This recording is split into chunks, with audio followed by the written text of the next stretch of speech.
And I'd also like to thank our law enforcement partners from across this region. As you see standing behind me and with me today are the police chief of Cobb County, as well as the Fulton County Sheriff, as well as our APD police chief, as well as our fire rescue chief, Chief Smith. I want to thank also our local college police offices and also our Atlanta Public Schools Police Office, as well as neighboring jurisdictions, the state of Georgia, and the federal government that has all chipped in on this support today. We also had strong coordination with our fire and rescue and emergency medical personnel. And last but not least, we must thank our E911 operators who spent the day fielding calls as we tracked this suspect. I am pleased to share with you that thanks to our strong partnership with Cobb County Police Department, law enforcement have taken the suspect into custody. Thanks to the highly trained police officers across our region, we are able to bring this suspect into custody without further harm. He will be charged and stand trial for his crimes.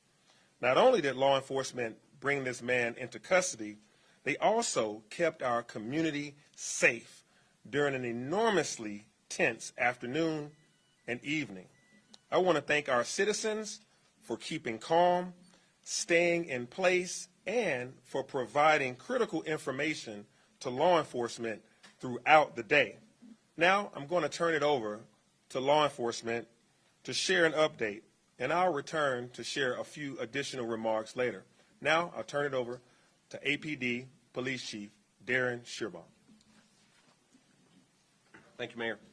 I want to thank the members of the press for being here this evening. You all have played an important role today as we kept citizens both in Atlanta and Cobb County informed, asked for their assistance as we sought the apprehension of this very dangerous perpetrator. And thank you for returning tonight to again update those of our various communities.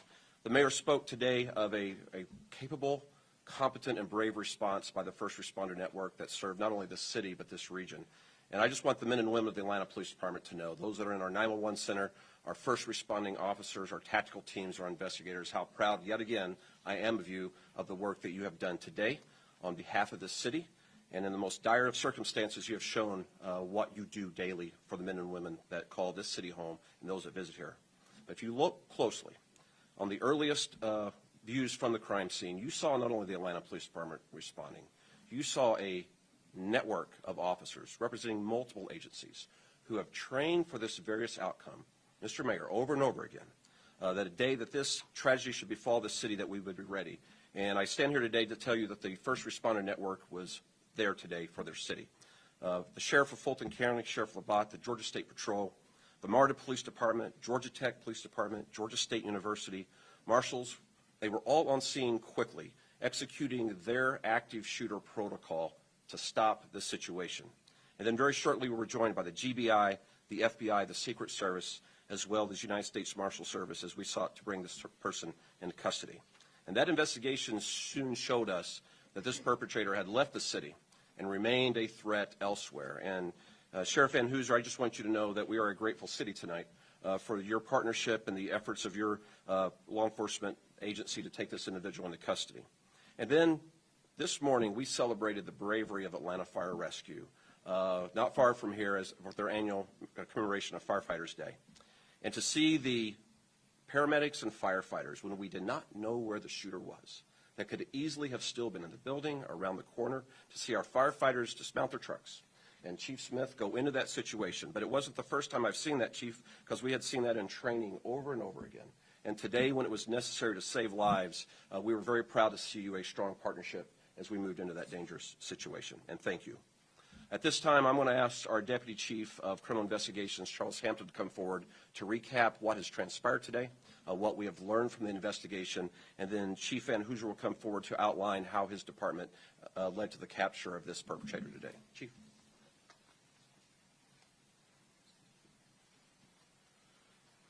Good evening.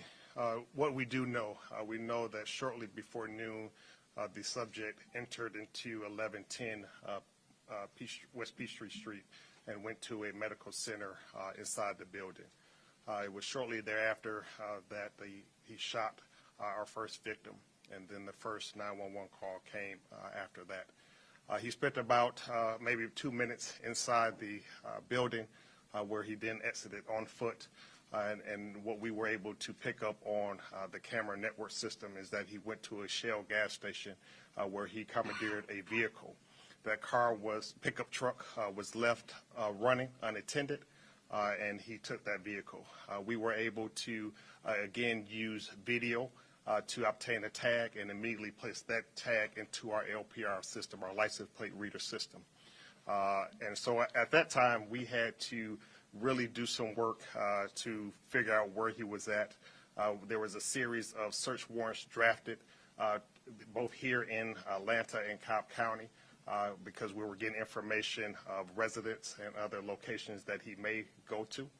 So that was done as well. And then roughly around 12:30, we received an alert from the LPR system that he was in Cobb County.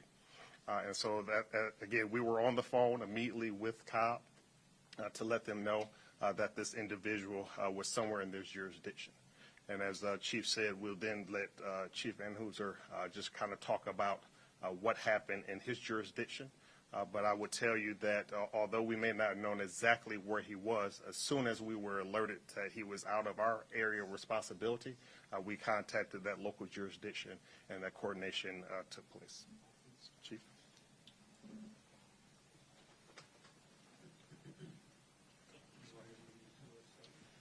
Good evening. My name is Stuart Van Hooser. I'm the police chief in Cobb County, just north of Atlanta. And first of all, I want to very much express our collective condolences to the families involved, and know that me personally, and I'm sure collectively from all of those who were involved in today's incident, that our prayers and thoughts are with the families that have been affected by this. Of course, we saw what was going on the news. We had heard through our networks of what was going on in Atlanta. When we discovered that the individual had last been identified on a flock LPR camera in our jurisdiction, of course, we sent officers to that area and set up, not so much a perimeter, but we began to look for the vehicle. And I will be honest with you. First of all, let me apologize in advance. I have not prepared a statement. I have not had time to prepare a statement. So what I'm giving you guys is not planned, and I will probably make a few mistakes, and I'll probably forget to thank some people. But what I can tell you is this: these are massively complex investigations, and information comes in so quickly, and it is so confusing and so contradicting that we find that we are often trying to go 3 or 4 different places very quickly, each seeming to be the suspect. And so that was what was happening today. We had, it was a fairly chaotic scene. We were being called to various locations in that area about what appeared to be legitimate sightings of this individual. And there was some fear, of course, in the citizens in that area, of course. So our officers were responding to those calls, and I will say this: if you rewind the hand of time 4 years, we probably would not be where we are today right now. Technology played a huge role, but technology doesn't do any good without people who are determined to capture an individual that would do something like this. And today we saw where those two things came together in an amazing way. Nobody went home today. Everybody stayed. We have a fairly new real-time crime center by a local company named Fusus. Flock is a fairly new company. It's a local company as well. We have partnered with both of those companies, and they have brought us some amazing tools, as has the other jurisdictions in the Atlanta area. Those tools are what really got us the clues that we needed to make this successful, and the people that were getting those clues from that technology made this happen. So we had a lot of clues, enough clues from both our real-time crime center and Flock to have a pretty good instinct on the calls that were coming in. We had checked a building that we knew that he had gone into, and we had cleared that building, and we knew that he was not in that building. That building was unoccupied. It was being built. It was very close to Truist Park and the Battery, which of course was very concerning to us, as that's many people would be in that location. So we were concerned about the safety of our community in general, but particularly that one. So the operators in our real-time crime center were fielding many of these calls and looking at them and trying to determine which ones seemed legitimate, which ones did not. And most of that is a little bit of gut, but it was also based on some of the things that we were seeing on the map and what made sense to the real-time operators. One real-time operator in particular saw a 911 call come in, literally said, I think this is going to be him. And it was mostly instinct, but a lot of it did have to do with where this call was coming in and where this individual was supposed to be. That real-time operator communicated with the 911 operator that was in the command center with us, and we prioritized that call on the radio, and we had some officers, both undercover and uniformed officers.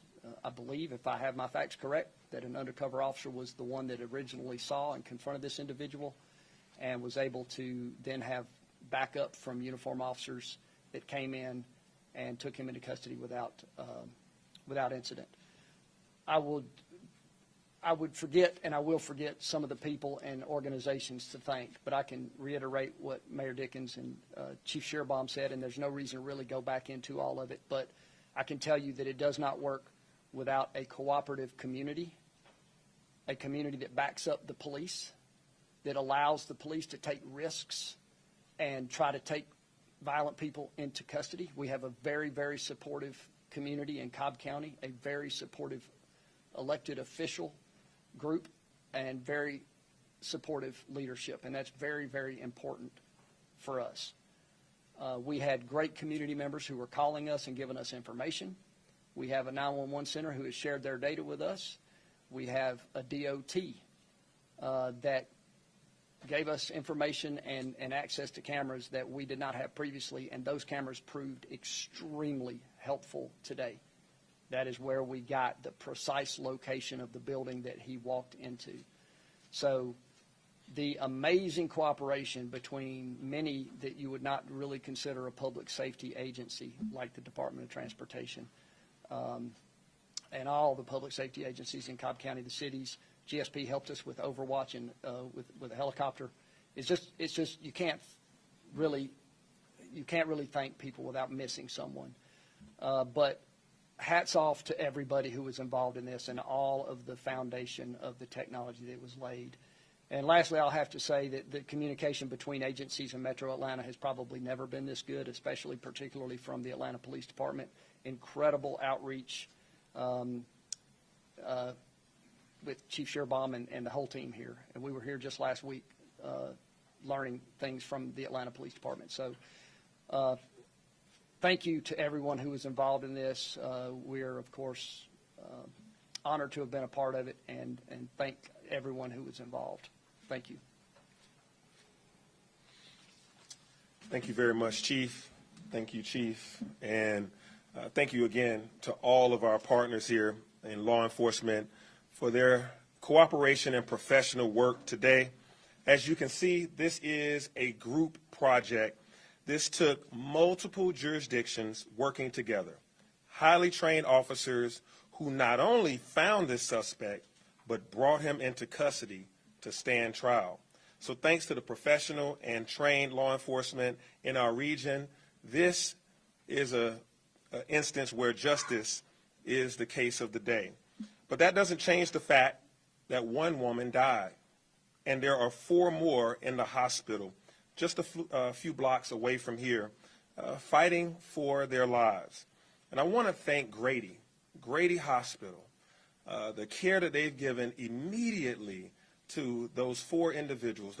Those 4 women are now on the mend, and that's because of the outstanding work by our trauma center and those medical professionals at Grady. So we need to talk about the shooting that happened today. This was a horrible act of gun violence. But equally horrifying is that we know that this is not unique in our country. In 2023 alone, there have been nearly 200 reported instances of mass shootings in America. We have taken extraordinary measures in Atlanta to bring down violent crime in this city. We've enhanced our policing. We've invested in non-policing activities that make our city safer. We've invested in the root causes of crime at the same time that we're cracking down on repeat offenders who commit violence in our community. Those measures have produced great results. Before today, we were down 26% in violent crimes across our city. And those are not just stats. Those are real people who are not going to be victims of violence. But we know there is more that needs to be done. But what more can we do as a city? What more can we do as a community, as a state, or as a nation? We have a national epidemic on gun violence in America, and we have a serious problem with how we are treating mental health in this nation. One thing we know is that it doesn't have to be this way. Other nations have challenges with mental health, but they don't seem to have nearly the level of gun violence that we do in America. So it's the guns that we're talking about. We live in a state and in a nation where people have easy and wide access to firearms that are used to kill other fellow Americans. We need immediate action that meets the urgency of this crisis. We need universal background checks, and we need to close the gun purchase loopholes.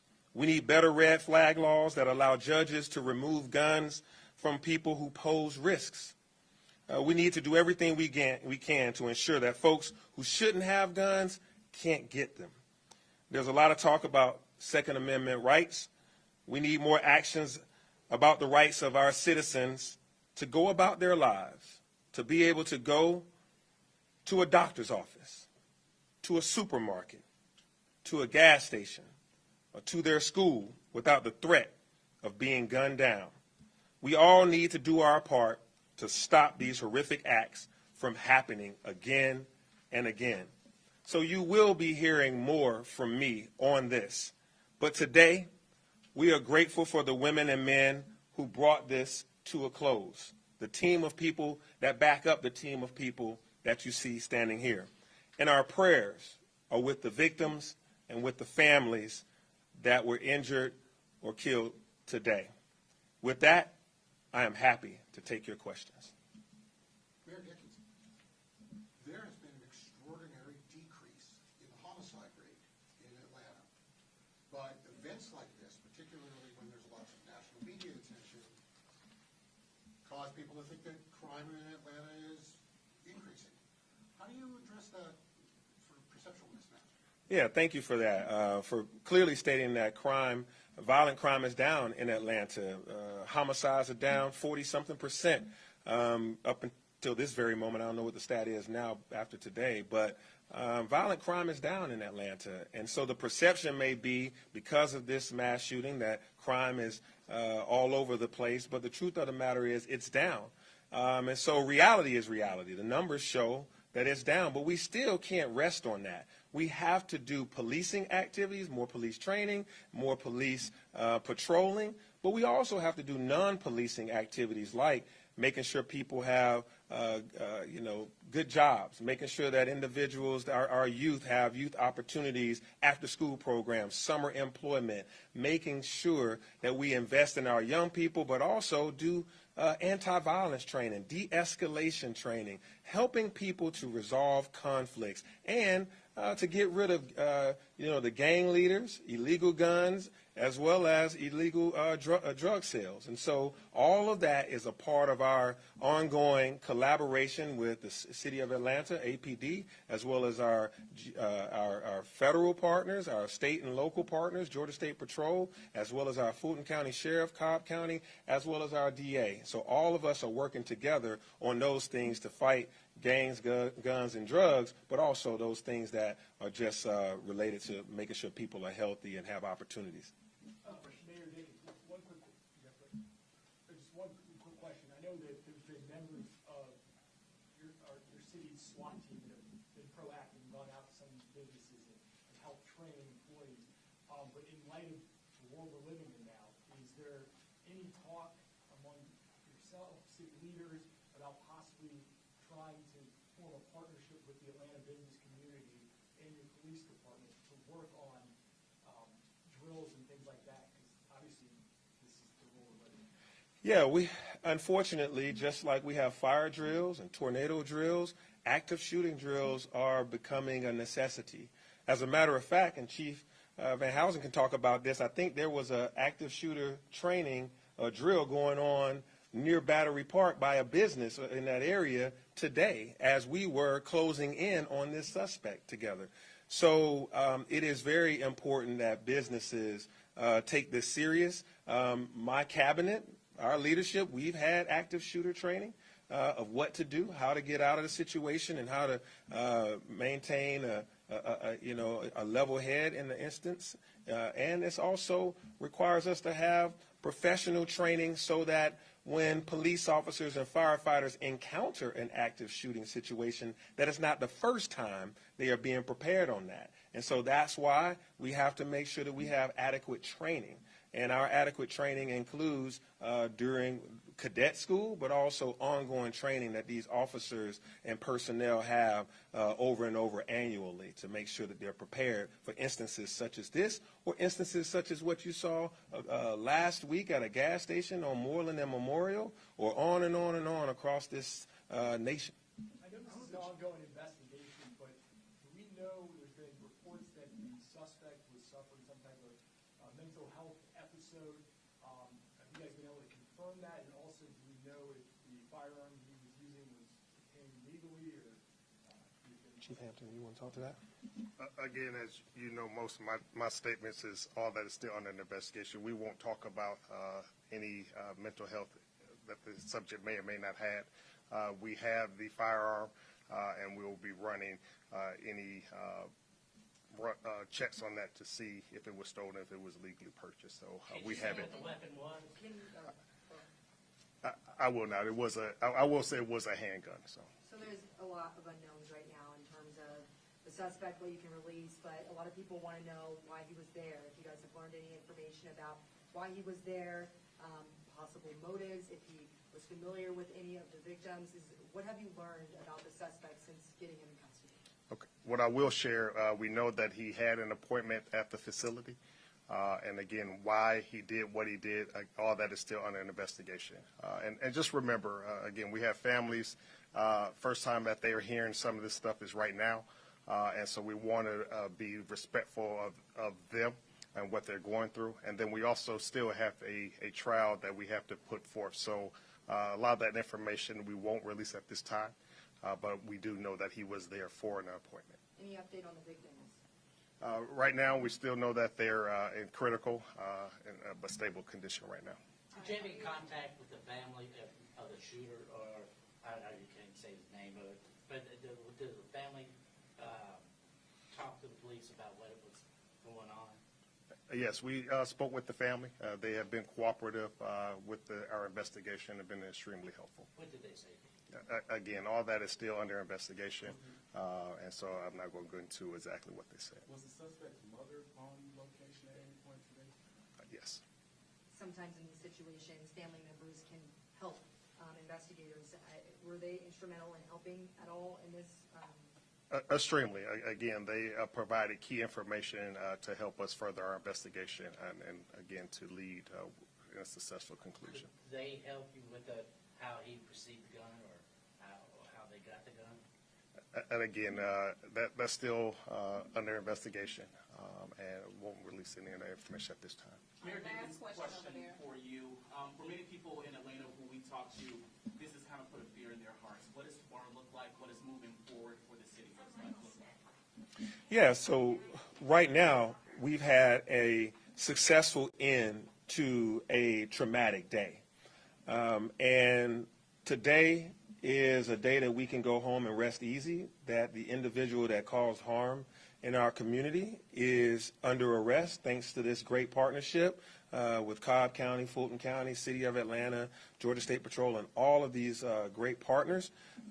So I hope that the city, the region rests easy, that he's in custody, but I also hope that we stay vigilant to continue to look at a future where individuals that shouldn't have a gun in possession won't have one, and also that individuals will be brought to justice, and also that we deal with these things that are mental health or easy access to guns. And so tonight, I hope that we rest easier knowing that he is in custody, and this all happened all in one day, from being around noon, and then before the sun was set, he was in handcuffs with Cobb County, and he'll be brought to Fulton County to stand trial. And he's alive to be able to stand trial, and that shows the professionalism and the great training of all law enforcement in this region. Thank you all. Oh, yeah, good. Yes, Madam DA is here, who will be the one that will make sure that this individual stands trial in accordance with the statutes of our laws. Thank you, Madam DA, for being here. Did you want to make any comments? Well, thank you, Madam DA, and thank you all partners, Cobb County, Fulton County Sheriff, of course, Atlanta Police Department, Chief Shearbaum, and Atlanta Fire Rescue Department. Thank you all. Oh, and of course, Grady.